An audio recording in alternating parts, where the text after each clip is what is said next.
Good afternoon, ladies and gentlemen, and welcome to the Center for International Governance Innovation, or CIGI, as we say. My name is Fred Kuntz. I'm the Vice President of Public Affairs at CIGI. Today's signature lecture is co-sponsored by CIGI and the Balsillie School of International Affairs here at the CIGI campus.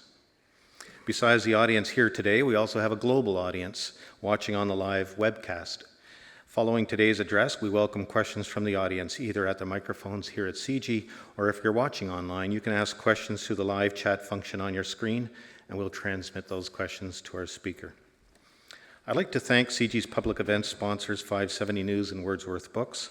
Thank you for your continuing support. Now, our topic this afternoon is Saudi Arabia in the 21st Century, Dialogue as a Means of Transformation, presented by the Saudi Ambassador to Canada, His Excellency Mr. Osamah Sanosi Ahmad. Introducing our speaker today is Dr. Andrew Thompson, an adjunct assistant professor of political science at the University of Waterloo and the program officer for the Global Governance Program at the Balsillie School. Andrew is a specialist in the fields of international human rights, civil society movements, and fragile states. He's written and co-edited 4 books, and his work has been published in the Journal of Human Rights, the Journal of Canadian Studies, and the American Review of Canadian Studies. In 2011, he was elected to Amnesty International Canada's Executive Board, and in 2011, he was named to the Advisory Editorial Board of the Global Civil Society Report, the annual report of the World Alliance for Citizen Participation. He holds a PhD in history from the University of Waterloo. So please welcome Dr. Andrew Thompson.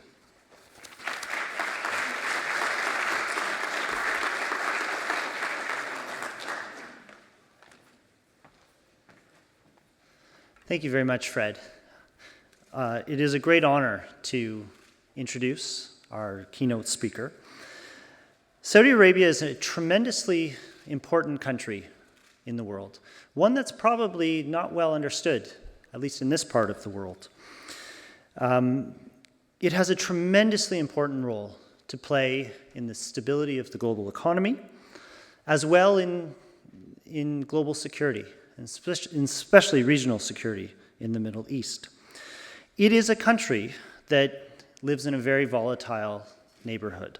And just this morning, I was looking again at the map of the Middle East, and Saudi Arabia is surrounded by conflict, whether it is the popular uprisings of the Arab Spring in Egypt, Libya, Syria, whether it's civil conflict in the Sudan, or just general lack of governance in Somalia.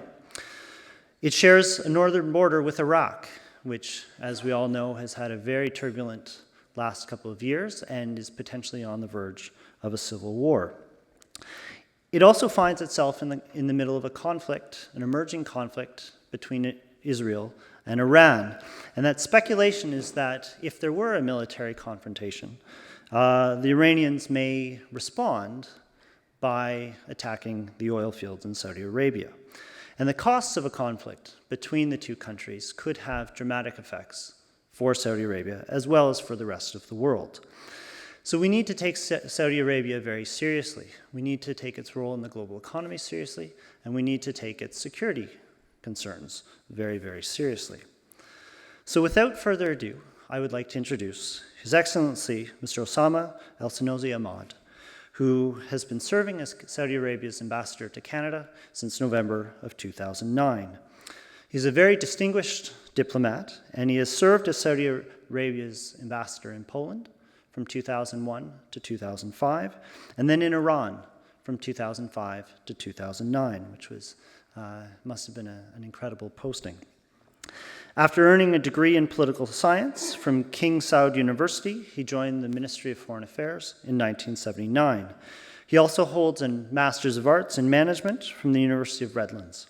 In 2007, he was given official recognition from the Minister of Foreign Affairs of Saudi Arabia for distinguished achievement in performing duties. Please join me in welcoming His Excellency Mr. Osamah Sanosi Ahmad. Thank you.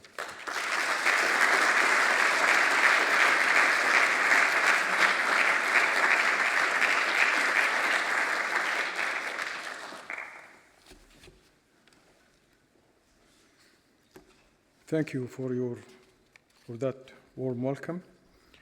It is a great honor to be asked to speak today at the University of Waterloo known for its long-standing record of academic excellence. When I was asked to choose a topic, I thought long and hard about a theme that reflects the current conditions within the region and the world. In making my final decision, I chose a subject that, as a Saudi citizen, is close to my heart. And I take great pride in discussing as an ambassador of the Kingdom of Saudi Arabia. That is the concept of dialogue. It is one of the most important and fundamental initiatives taken by the custodian of the two holy mosques, King Abdullah bin Abdulaziz Al Saud, to encourage dialogue within the country and to bring forward the best possible ideas to keep Saudi Arabia progressing nationally and internationally. It is worth noting that only a society that adapts to transformations can progress in a sustainable manner. King Abdullah's initiative to introduce a culture of dialogue was the cornerstone ensuring the economic, political, and social change and develop at more or less the same pace. Through dialogue, King Abdullah seeks to create an environment for development that rests on a platform of public participation, eventually contributing to an effective method of expression, reducing social tensions, promoting understanding between the various segments of society, and limiting various extremist trends. His initiative also rests on the fact that domestic unity, as well as political and social stability, can only be achieved when differences are discussed in an open and transparent manner. King Abdullah's call to recognize and accept diversity was unprecedented. The king expressed his hope that this project would be effective in spreading noble values such as justice, equality, and tolerance. As a result of this vision, in August of 2003, the Kingdom of Saudi Arabia convened its first National Dialogue Forum addressing the question of national unity. This meeting attracted a wide range of citizen participation. They discussed national matters and asked for more issues to be debated. This open debate led to the establishment of King Abdulaziz Center for National Dialogue. The creation of this center was fundamental in institutionalizing dialogue in Saudi Arabia and played a vital role in turning dialogue into a day-to-day way of life in Saudi society. This truly was unprecedented achievement. The King Abdulaziz Center for National Dialogue provides an environment conducive to dialogue between social groups, both men and women, who are given a platform to discuss issues of national significance, which contributes to strengthening national unity. The center's objectives are as follows: preserve national unity, present the true image of Islam based on call for moderation, tackling social, cultural, political, economic, and educational problems, promoting dialogue as a problem-solving mechanism, encouraging the participation of different social groups with the aim of ensuring justice, equality, and freedom of expression within the framework of Islamic Sharia. To hold national dialogue with the cooperation of other institutions, to strengthen channels of communication with foreign individuals and institutions, developing a strategic vision for national dialogue and ensuring the implementation of recommendations that come about as a result of dialogue. Keeping these objectives in mind, Meetings are held every 6 months and are usually scheduled for a period of 3 to 4 days. Each meeting undertakes the study and discussion of issues of national importance that affect the lives of Saudi citizens. The topics of these meetings are carefully selected by the participants with the hope of redefining and re-evaluating predominant attitudes. The Center has convened 9 national dialogue meetings to date. The topics have been: first, national unity; second, fighting fanaticism and extremism; third, women's rights; fourth, young people expectations; 5, the national vision for dealing with world cultures; 6, education, reality and ways of improvement; 7, work and employment, dialogue between society and work-related institutions; 8, health services, a dialogue between the society and health institutions; 9, Saudi media, reality and ways of development. As important as each topic is in its own right, to limit the scope of this address, I have only chosen the 4 most vital ones that showcase, firstly, active and broad public participation; secondly, elaborate how these meetings have adhered to the previously stated 8 goals; and most importantly, how the government acts upon the conclusions of these meetings and tangibly tackles the issues that arise as a result of this dialogue. The first national dialogue that I would like to mention dealt with national unity. The topic was a direct response to the challenges that face the country's national unity. A large number of scholars and intellectuals participated in this historic meeting from all over the country, representing all segments of Saudi society with their diverse viewpoints. The main topics that were discussed included the role of ulamas, religious scholars, in ensuring national cohesion, diverse views of various sections of the society, the rights of women and their place in the society, freedom of expression, contemporary fatwas, which is religious opinions, and methods of linking them with realities on the ground. One conclusion of this meeting was to encourage different segments of society to talk to each other and to engage in discussions.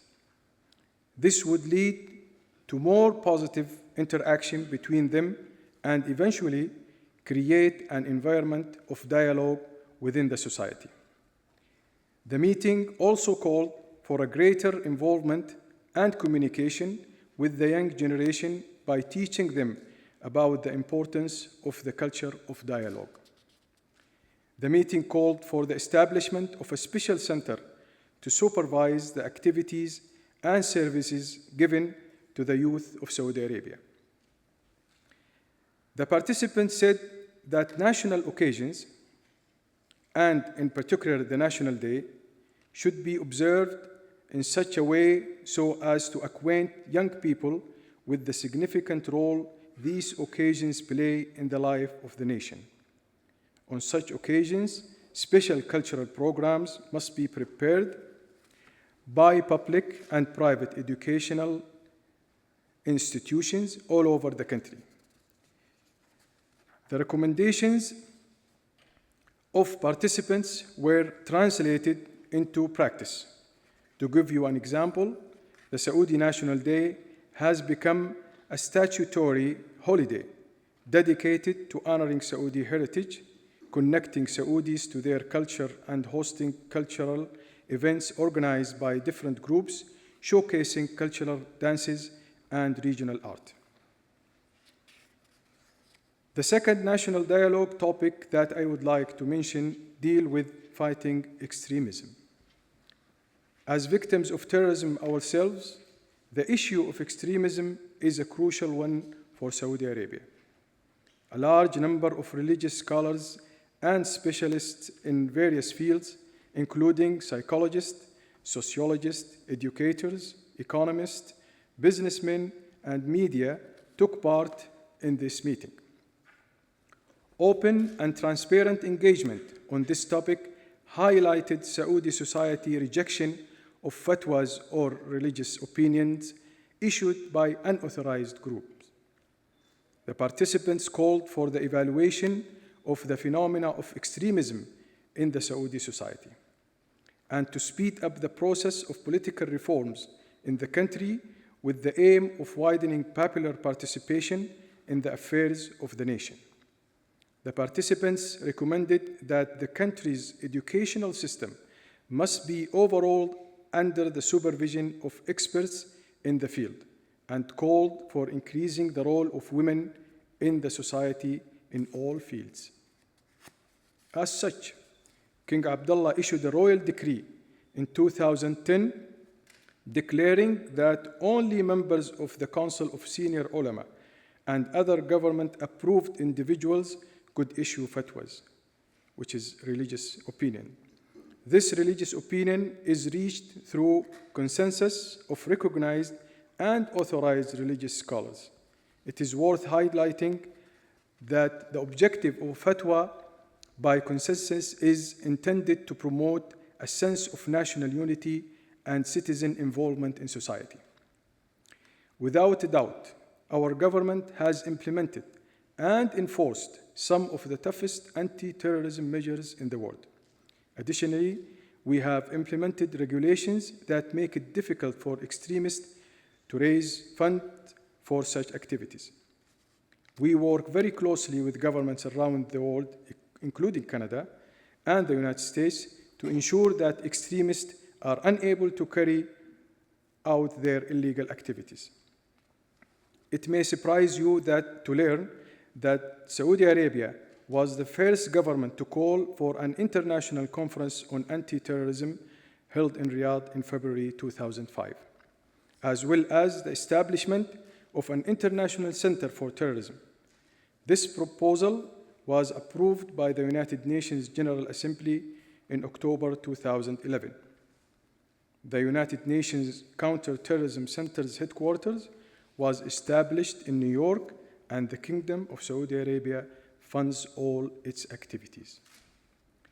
King Abdullah's effort to pursue national and interreligious dialogue were supported by a wave of domestic voices also denouncing extremist ideologies while promoting moderation.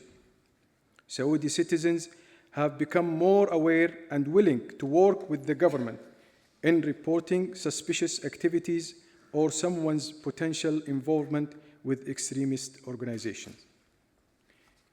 Realizing its power, the government of Saudi Arabia used dialogue as a mechanism to rehabilitate extremists. The Kingdom of Saudi Arabia has created a pilot program that deals with rehabilitating extremists by working with them to correct their religious views and presenting them with a true and moderate understanding of Islamic values. This is done through direct communication with the individuals, with a focus on understanding their motives and presenting them with more moderate views. The Saudi government reported a rehabilitation success rate of 90%. This initiative directly reflects that dialogue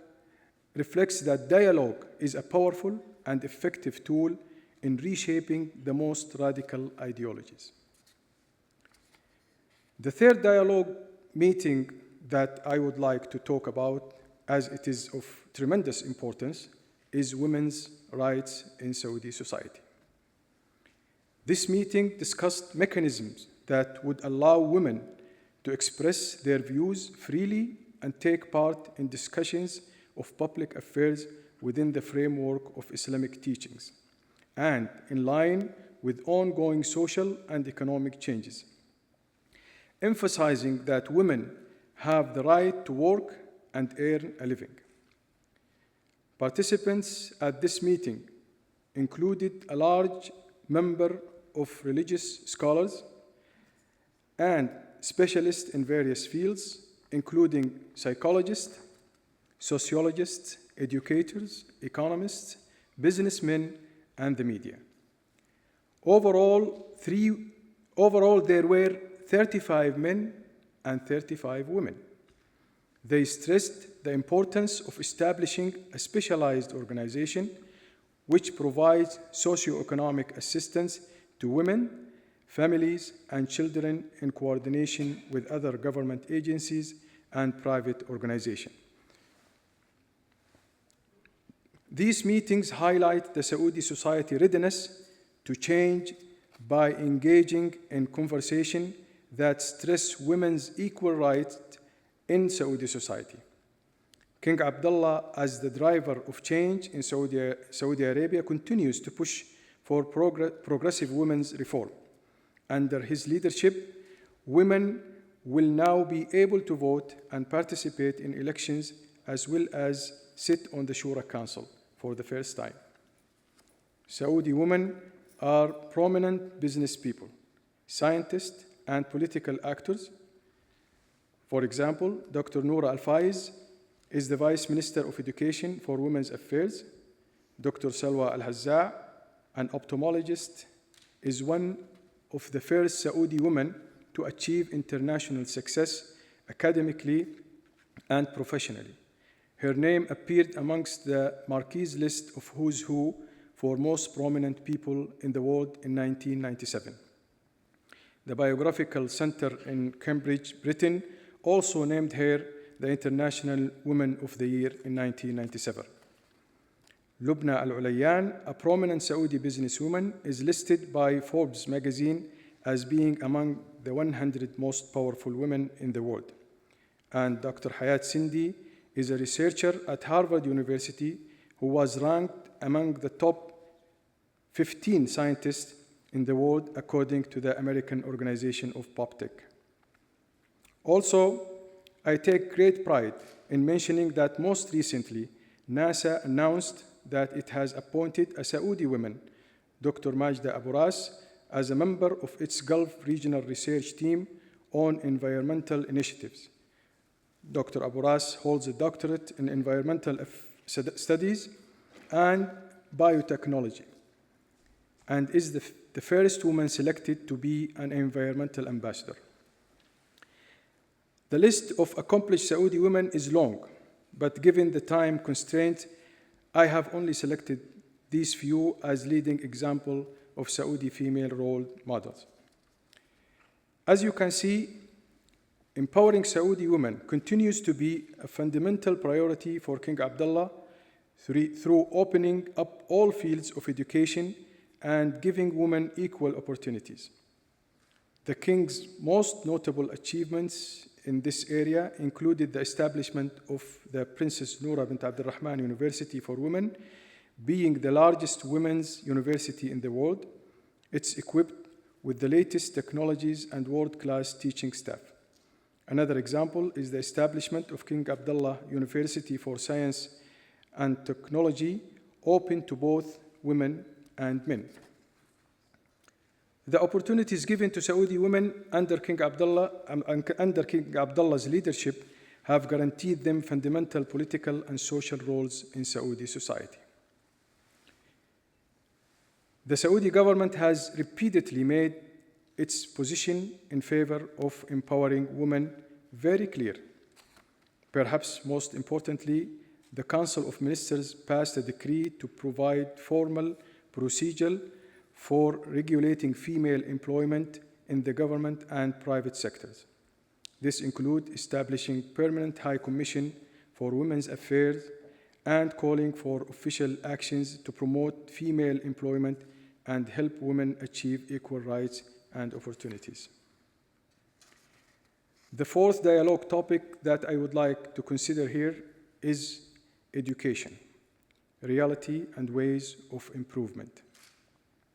In this meeting, a group of male and female scholars and intellectuals met with Minister of Education, the Minister of Higher Education, the governor of the General Organization for Technical Education and Vocational Training, university rectors, and officials from related ministries. The participants discussed the progress of education in the Kingdom of Saudi Arabia. They agreed that the main principles upon which education is based in Saudi Arabia are as follows. First, Islam, which is a comprehensive system for our lives, is the foundation upon which education is based, whether it is policy, curriculum, or application. Second, education is considered the main pillar for economic, political, and social development. It is also one of the pillars of national unity. The participants acknowledged that there have been new developments in national and international arenas which demand a review and a new vision to improve education. Some of these developments are as follows. First, population increase and economic changes. Second, advancement in communication technology and information sectors, and the need to use them in education. Third, media and cultural openness and its influence on the educational process. Recommendations were made to review education policies, continue to improve curriculum, and raise the level of professionalism for teachers and faculty members. Drawing from those recommendations, the Kingdom of Saudi Arabia launched a pilot project in 2005-2006 under the direction of King Abdullah, geared towards curriculum reform and teacher retraining that spanned up to 6 years and cost $2.3 billion.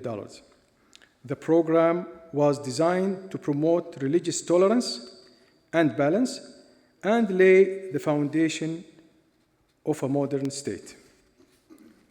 King Abdullah launched a multi-phased international scholarship program that has reached 130,000 Saudi students, 40,000 of whom are studying in the United States, and almost 15,000 in Canada, a third of whom are females. The Kingdom of Saudi Arabia has spent billions of dollars on training Saudi students abroad. The program covers all expenses for Saudi undergraduate, graduate, and medical students in universities around the world, with the goal to produce a generation of students who are achievers and innovators. The International Scholarship Program provides Saudi students with the opportunity to learn and be immersed in other cultures during the course of their studies. This exchange not only endorses the freedom to make academic choices, but also allows for new ideas and methods to be adopted and translated into a reality that works for the Kingdom of Saudi Arabia. I would also like to emphasize that Saudi Arabia's education system includes 24 public and 8 private universities, with more planned, 25,000 schools, and a large number of colleges and other institutions. The system is open to all citizens and provides students with free education, books, and health services. Today, female students make up over half of the nearly 5 million students currently enrolled in Saudi schools and universities. A point worth mentioning is that the Kingdom of Saudi Arabia has also allocated 24% of its total budget of 2011-2012 to education and training. King Abdullah transformed a successful domestic dialogue initiative to an international phenomenon by taking a leading role in promoting dialogue among the world's leading faiths. He expressed that his main hope by having an interfaith dialogue was to foster peace, understanding, and unity. In 2007, the custodian of the two holy mosques, King Abdullah bin Abdulaziz, made an unprecedented visit to the Vatican to address misconceptions about Islam and jumpstart dialogue. Following the visit, several meetings arranged by religious figures, intellectuals, and scholars were held to discuss the concept of dialogue with religious openness. In June 2008, Muslim religious scholars, media personalities, academics, and intellectuals from around the globe participated in the Islamic Conference for Dialogue, organized by the Muslim World League in Mecca under the patronage of King Abdullah. This conference led to the Mecca appeal for interfaith dialogue. In his inauguration speech, King Abdullah emphasized the importance of dialogue in Islam and stressed the challenges facing the Islamic nations in fighting terrorism and the importance of promoting tolerance. This meeting was followed by the World Conference on Interfaith Dialogue in Madrid, Spain in July 2008. King Abdullah bin Abdulaziz, along with his host, King Juan Carlos of Spain, opened the conference by calling upon the believers of all faiths to find a common cause and foster the spirit of peace. The recommendations of these summits were presented in November of 2008 at the United Nations High-Level Conference on Interfaith Dialogue in New York. This was followed by the Interfaith Dialogue in Geneva in 2009, one among a series of other such conferences. The main objectives of these meetings were to bring together the world's leading faith to defeat extremist viewpoints and find a common cause to foster peace. Prominent international religious scholars supported the initiative of King Abdullah for promoting a culture of conversation based on recommendation made by the Dialogue Conference in Madrid. In 2011, King Abdullah's international efforts were cemented by the joint approval of all participants of the Interfaith Dialogue Initiative to establish the King Abdullah bin Abdulaziz International Center for Interreligious and Intercultural Dialogue in Vienna, funded by King Abdullah. On a final note, it gives me great pleasure to mention that when King Abdullah attended the G20 summit in Toronto in June 2010, he announced the establishment of a chair for dialogue among civilizations at the University of Toronto Department of Political Science.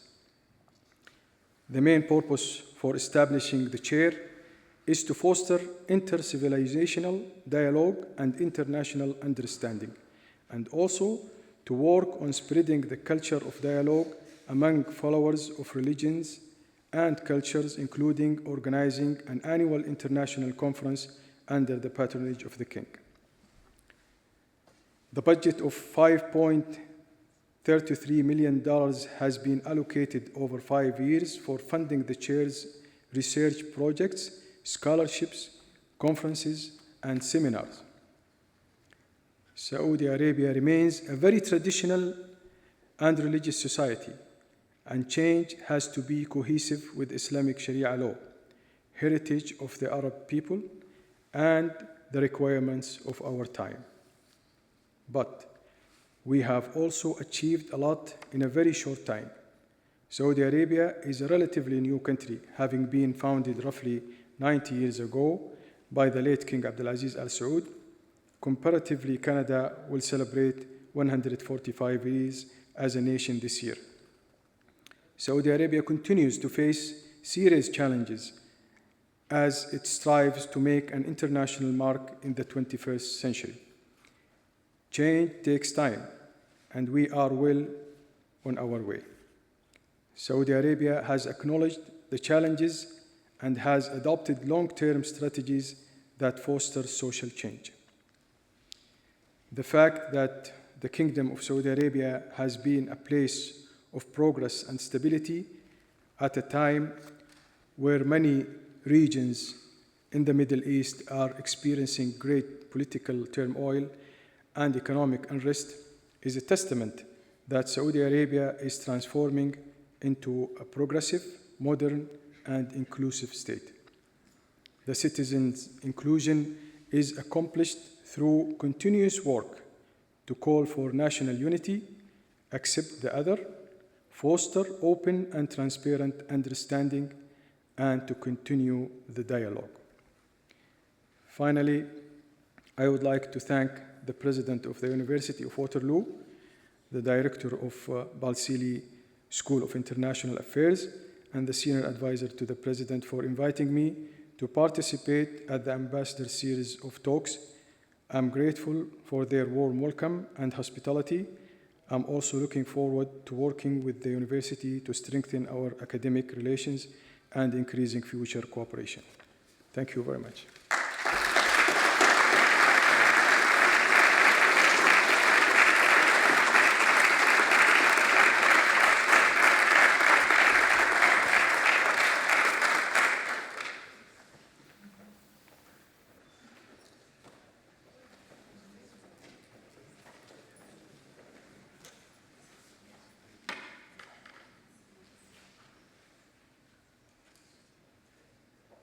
We have time for about 10 or 15 minutes of questions, and I would ask people to come up to either the microphone on the left or on my left or my right.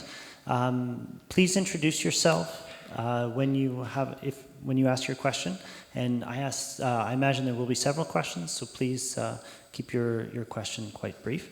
We also have questions from people online, and we will go to those as well. So I invite people to come up to either microphone, and we'll begin the question and answer period. Thank you.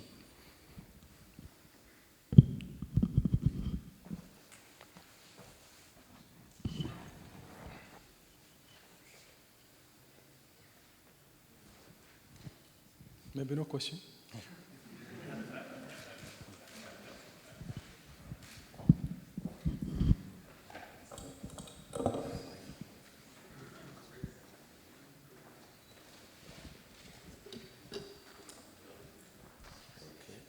Hello, my name is James Van Slyke. I'm a retired banker. I was fortunate enough to travel to Saudi Arabia in 78 rather. It was I had to go to New York to get my visa for reasons we won't go into at this point. I was impressed at the time by the society, and concerned about the appearance of imposition of Western ideals into the Saudi and other societies that I visited there. Because our so-called democratic ideas are really quite different from the tribal history of the Middle East. I wonder, and the other concern is that some ideas to try to get a broader population to understand the reality of some of these radical ideas is very, very difficult. It's the same in Canada. We have people in Canada who have difficulty understanding the difference between extreme ideas and rational thought. So I guess what I'm saying is this seems to be a great challenge to sort of maintain the society of the Middle East and yet forestall the imposition of Western ideals. Well, change is happening in the world in very rapidly, in the speed of light, probably. And every country is changing. And Saudi Arabia, 10 years, 20 years ago, 30 years ago, 40 years ago, was different. And we realized that we have to adapt to some of the universal values, actually. It's not just Western now. With the communication technology,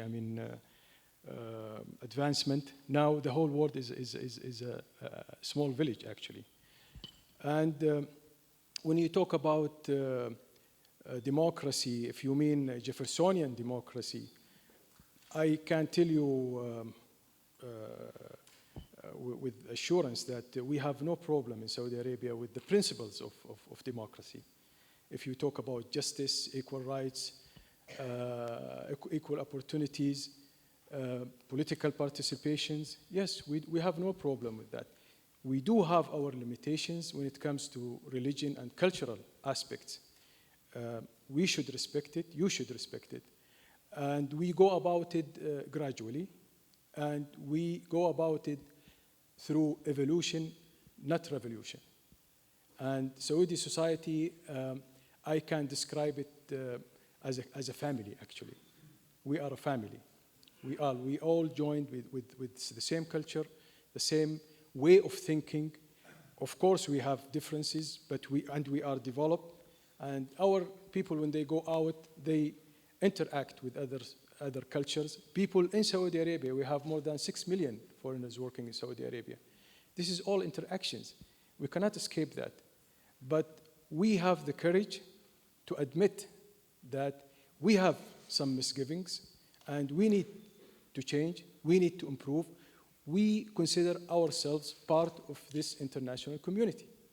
We are partners. I looked at Canada as partners. I don't look at Canada as different or foreign when it comes to universal values and cooperation in the international arena. So yes, we have the desire and the intention to change, and that's dialogue, which was introduced by King Abdullah, because King Abdullah understood that dialogue is the foundation for change. When we sit on one table, Sunnis, Shias, religious, liberal, conservative, we talk about issues freely, and we express our opinion. This is democracy. This is the basic idea of democracy. And it's going to evolve to something tangible and something organized. Yes, good afternoon, Ambassador. My name is David DeWitt. I recently joined the Kitchener-Waterloo community this past summer as the new Vice President for Programs at CIGI. So welcome, and thank you for your address. There are many issues you've raised that we could pursue, but let me ask one that's in the wind at the moment, that's out there when anyone is having an opportunity to have a dialogue on Middle East. And that has to do, obviously, with the Arab Spring and the events that have unfolded over this past year. I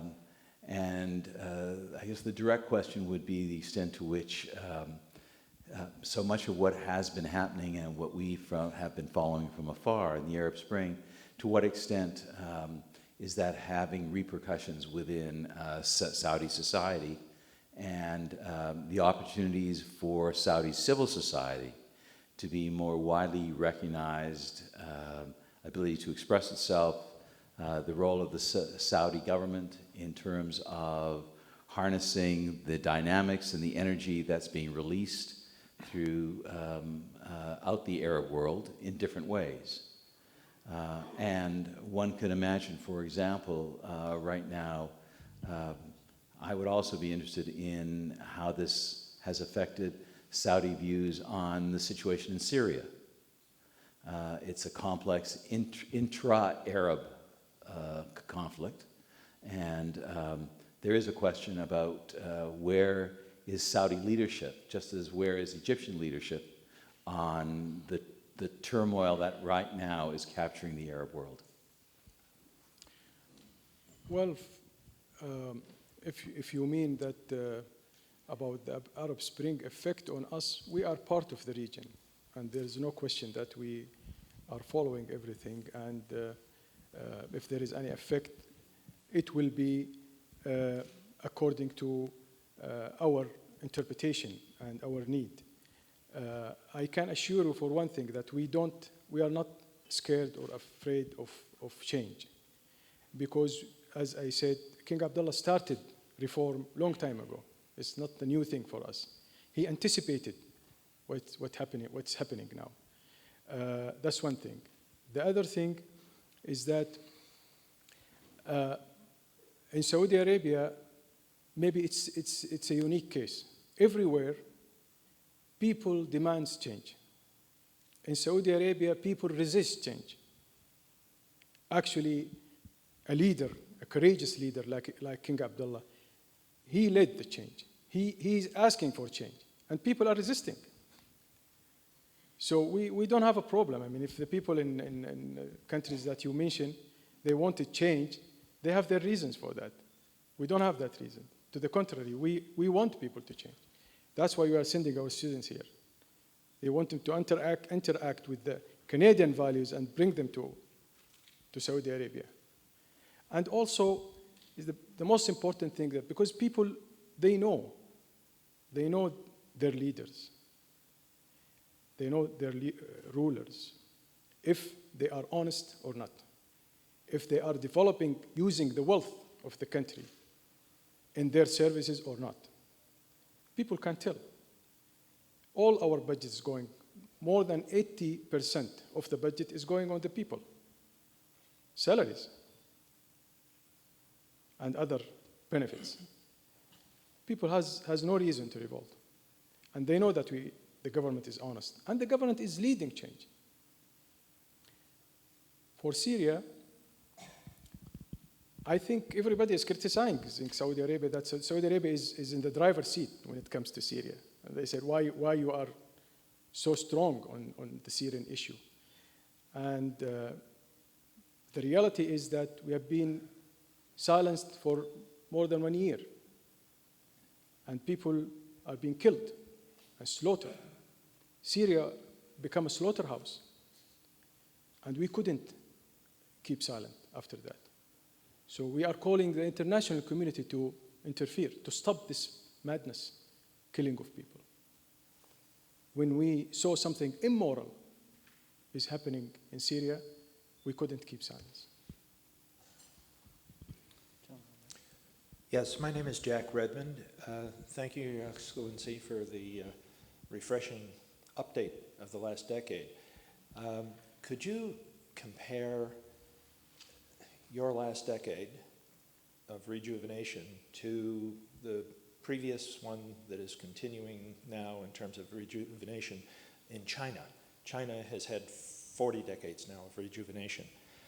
Yours obviously is different, but the act of dialogue, the act of rejuvenation is something that regenerates societies continually.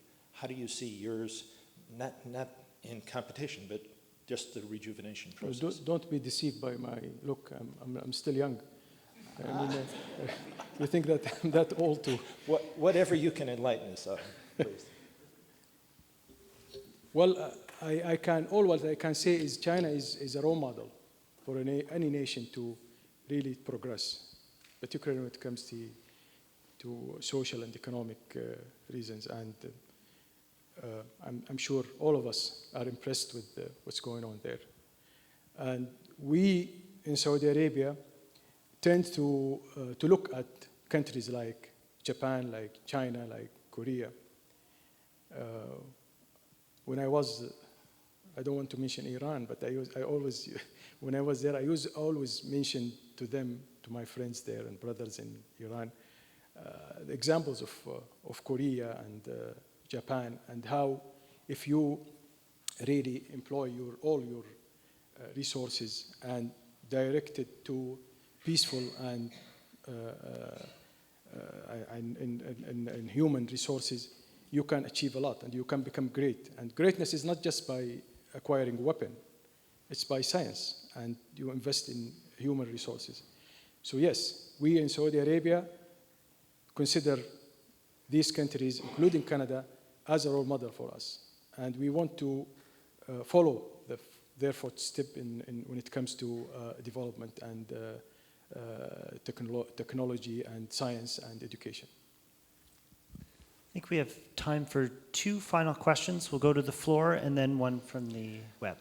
Your Excellency, it's a pleasure to hear what the kingdom is doing and the 10 points. To hear 24% of the GDP for education and 130,000 scholarships, King Abdullah and the kingdom ought to be very, very commended on all of this. It's a pleasure to have you in Waterloo, the land of excellent universities and at CIGI. My question, as a former vice chairman of the Canada Arab Business Council, we have an issue with business people. There are a lot of Canadian business people across this country that would love to deal with Saudi Arabia and the Middle East. But we have an issue of a visa that takes 22 days, where a businessman has to send the passport and has to wait 22 days before they can get the visa so they can travel. So a CEO of a company that want to be in New York and want to be in Florida cannot be sending his passport down to wait 22 days. And I know John Bird, our minister, just came back from Saudi Arabia, and I know there's a lot of dialogue. What I would like you to tell us as Canadians, if there's anything you can recommend to us as business people, what can we do to try and have that removed, the 22 days of passport waiting to get a visa to go and do business with Saudi Arabia? Just remove it. And as simple as that. I mean, Saudis used to come to Canada without visa. We didn't need visa to come to Canada 10 years ago. But it seems after 9/11, a lot of things changed. And our friends here, they say it's bureaucracy. There is no political reasons behind it. And they are working on it. It was 45 days, and now it's to 22. But still, our citizens are facing some difficulties. But we applied reciprocity here. We also give, takes long time to get visa from Saudi Arabia, about 22 days, the same. Before it was 24 hours only. Dialogue is important. We are dialoguing. I don't know if it's true to say that, but discussing, and we have a positive response from our friends in Canada here. And hopefully Shukran wa we'll ahlan have wa good sahlan. news, inshallah. Thank you. Our final question is from Brendan in Waterloo. Given the ongoing tension between Iran and the United States and Israel, and the eventual possibility of attacks against Saudi oil fields, what role does your country have to play in bringing about a peaceful solution to this emerging conflict? Well, we have always provide our goodwill for peaceful resolution for any conflicts. But when it comes to Iran and the nuclear file, it's very complicated, unfortunately. And what's going on now, it's scary. Who knows, maybe one day we will wake up in the morning and we find a catastrophe in our area. We hope it doesn't happen. Only thing is building confidence, measure of confidence, and we hope that Iran would come to reason with the international community and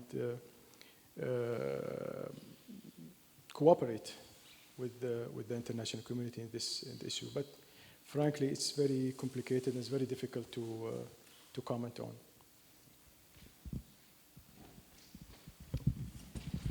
That's it.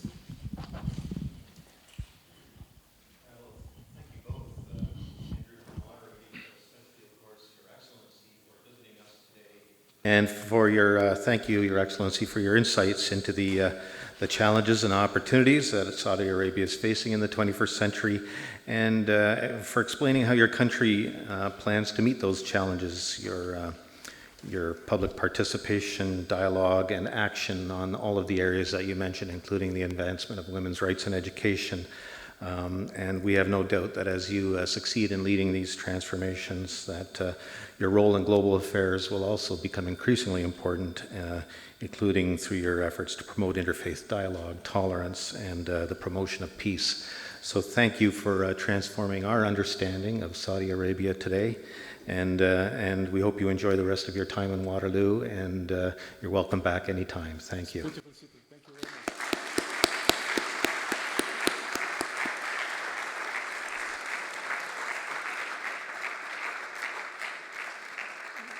We do have a gift for you, some local craftsmanship, and just a few brief notes for our audience before we adjourn. The video from today's live webcast will be edited and posted to CIGI's website in our online video archive.